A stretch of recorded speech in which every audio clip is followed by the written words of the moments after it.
আমরা এই দিনটি সবচেয়ে বেশি গুরুত্ব দিই এই জন্যেই যে এই মহান নেতা এই বাংলাদেশের স্বাধীনতা ঘোষণা দিয়েছিলেন, পরবর্তীতে যখন বাংলাদেশের জনগণ এবং সেনাবাহিনীর সদস্যরা তাকে রাষ্ট্র পরিচালনার দায়িত্বে নিয়ে এসেছিলেন এবং জনগণের মধ্যে থেকে নির্বাচনের মধ্য দিয়ে তিনি যখন রাষ্ট্র পরিচালনার দায়িত্বে এসেছিলেন মাত্র 3.5-4 বছরের মধ্যে, এর মধ্যে তিনি বাংলাদেশের সমস্ত পুরনো যে ভুলধারা ব্যবস্থাটাকে পাল্টে দেওয়ার চেষ্টা করেছেন এবং একদিকে রাজনৈতিক সংস্কার, বহুদলীয় গণতন্ত্রের কল্পনা প্রবর্তন, একদল শাসন ব্যবস্থাকে নিয়ে আসা।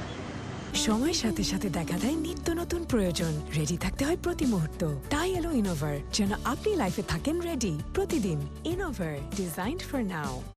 অন্যদিকে অর্থনীতি একটা মুক্ত বাজার অর্থনীতি চালু করা ছিল আমাদের এই বাংলাদেশের পরিবর্তনের ধাপ বলে, এবং সেই 3.5 বছরের মধ্যে তিনি একটা অভূতপূর্ব পরিবর্তন নিয়ে এসেছিলেন। যে বাংলাদেশে বলা হতো অটোনমাস বাস্কেট, সেই বাংলাদেশ সমৃদ্ধির দেশে এবং যেখানে আপনার দুর্ভিক্ষ হয়েছিল তৎকালীন আওয়ামী লীগ সরকারের দুঃশাসনের কারণে, সেই অবস্থা থেকে দুর্ভিক্ষ। আজকে এই দিনটি আমাদের কাছে এত বেশি জরুরি, আমরা এই দিনটি বারবার স্মরণ করতে চাই, বারবার জনগণকে সঙ্গে নিয়ে যে আমরা অসাধ্য স্মরণ করতে পারি সঠিক নেতৃত্ব, সেটা আমাদের